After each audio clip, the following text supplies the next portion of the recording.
Em um contrato de empréstimo até o fim da temporada, ou seja, até o meio de 2026, e um valor de compra fixado em 30 milhões de euros, Rashford é jogador do Barcelona. Uma transferência que parecia ser óbvia de acontecer nessa janela. Afinal de contas, nem o Manchester United queria contar mais com o inglês, e em contrapartida, vários clubes tinham interesse na sua contratação. O que parecia até então um impeditivo para sua saída era o valor pedido pela transferência dos Red Devils, aliado ao salário do inglês. Agora, interessados no futebol de Rashford, isso nunca faltou. Afinal de contas, quando o mesmo surgiu no início de 2016, com simplesmente 4 gols e uma assistência nos seus primeiros 2 jogos, era sabido que se tratava de um garoto muito diferente. Lembro muito bem da estreia do mesmo na Premier League, inclusive, uma vitória sobre o Arsenal em pleno Old Trafford. O United, treinado por Louis van Gaal, e Marcos carregou a equipe para a vitória, com 2 gols e uma assistência, e uma vitória de 3-2. Só que de lá para cá sabemos o quanto o mesmo teve dificuldades em colocar o seu potencial para fora de uma forma mais regular.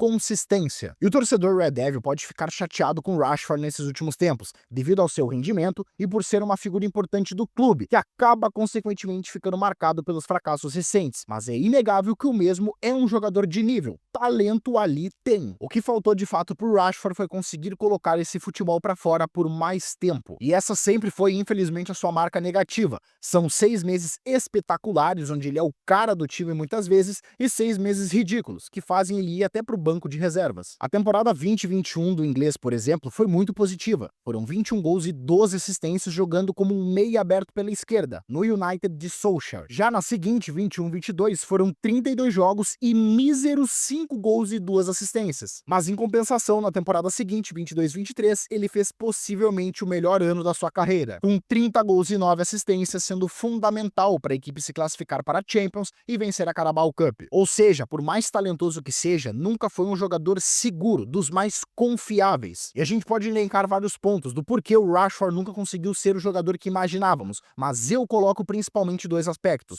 O ambiente do Manchester United. Obviamente, quem sou eu para querer isentar alguém de 100% da culpa não estando no dia a dia, não entendendo muito bem dos bastidores. Mas para mim é muito claro que o Rashford, em pelo menos 90% da sua trajetória, foi uma vítima do processo e não parte dele. Afinal de contas, desde a saída do Ferguson em 2013 do clube, quais jogadores entregaram mais resultado, desempenho dentro de campo? Para mim, foram 3 muito claros: Bruno Fernandes, David De Gea e Marcus Rashford. Não à toa, embora realmente haja oscilações, Rashford com a camisa dos Red Devils tem 136 gols e 59 assistências, quase 200 participações para gol. E repito, ele conseguiu esses números onde jogadores renomados e até mesmo futuras estrelas com margem para progressão não conseguiram desenvolver. Portanto, aqueles que conseguiram realmente entregar alguma coisa, mesmo que longe do seu real potencial, eu considero como uma vítima do processo, pelo menos em boa parte da trajetória. Como se o clube mal ou bem tivesse nerfado esses jogadores. Mas para mim o segundo ponto, ele é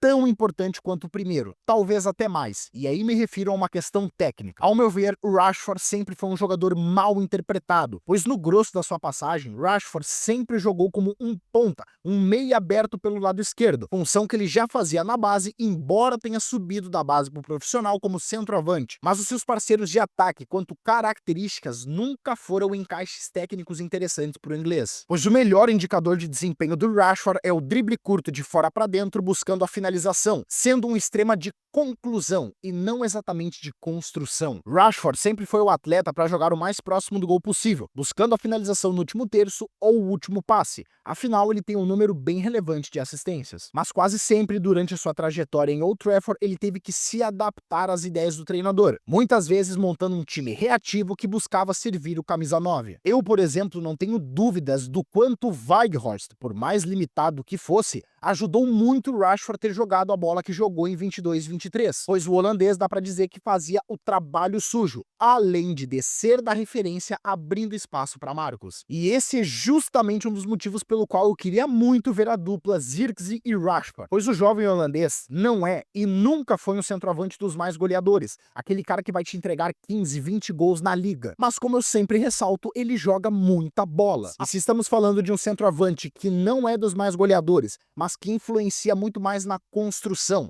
desce da área para realmente jogar bola, da onde vocês acreditam que precisam vir os números, os gols? Exatamente, de um ponta finalizador. Mal comparando quanto características, mas não obviamente qualidade, é praticamente o Roberto Firmino com Mohamed Salah. O que o Salah fez na temporada 17-18, onde pra mim ele foi o verdadeiro melhor jogador do mundo na ocasião, se dá muito pela sua parceria com Firmino, que descia da referência, construía, achava bons passes, facilitando o jogo do egípcio. O problema é que o atual técnico do Manchester United, Ruben Amorim, não gosta muito desse tipo de encaixe. O Tuga prefere um 9 de ruptura, com físico e velocidade para ganhar a corrida, arrastar a última linha até a linha de fundo. E com isso, os dois meias jogando mais aberto, seja de fato um meia ou até mesmo um ponta adaptado, potencializando o centroavante, arrumando bons passes para deixar na cara do gol e por aí vai. Ou seja, para mim o United tinha um grande potencial com Zirkzee e Rashford juntos, mas infelizmente essa parceria foi pouco explorada. Em resumo, o Rashford do Barcelona, ao meu ver, é a última chance pro inglês. Se até hoje colecionou algumas temporadas espetaculares e outras frustrantes, chegou o momento do mesmo se testar em um nível hoje maior,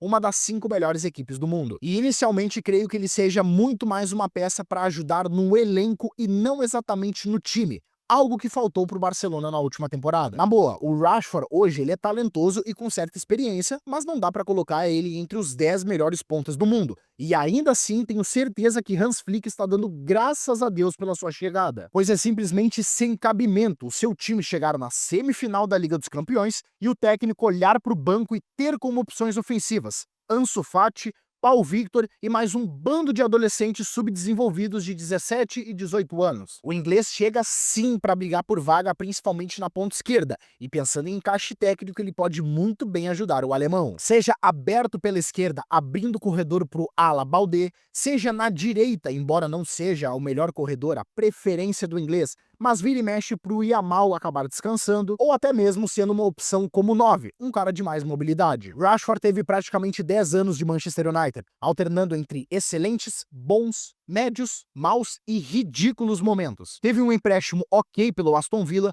onde o mesmo jogou bem, mas nada que saltasse os olhos. Afinal, o Villa não quis acionar a cláusula de compra de 40 milhões de euros. Convenhamos, um valor hoje em dia, principalmente por parâmetro Premier League, bem aceitável. E agora recebe o chamado do Barcelona de Hans Flick. É a última chance do inglês. E sendo bem sincero, no fundo, sinto que nesse ambiente mais leve, sem toda a pressão praticamente jogada nas costas dele, acho que o futebol do inglês pode florescer. E como sempre, claro, essa é apenas a minha leitura dos fatos, é a minha análise da situação. Deixe, aliás, aí nos comentários a sua opinião, concorda comigo? Discorda completamente? Acredita que o Rashford fazia parte do problema do Manchester United? Comente livremente aí abaixo no vídeo. Não esqueça de deixar o seu like para que o algoritmo divulgue minimamente aqui o nosso conteúdo. E claro, se inscreva no canal, por não te custa absolutamente nada e você ainda ajuda muito no nosso crescimento. E não perde o último vídeo do canal também sobre Manchester United, onde falei sobre Alejandro Garnacho. Pois é, senhores, acho que perdi a fé no garoto argentino.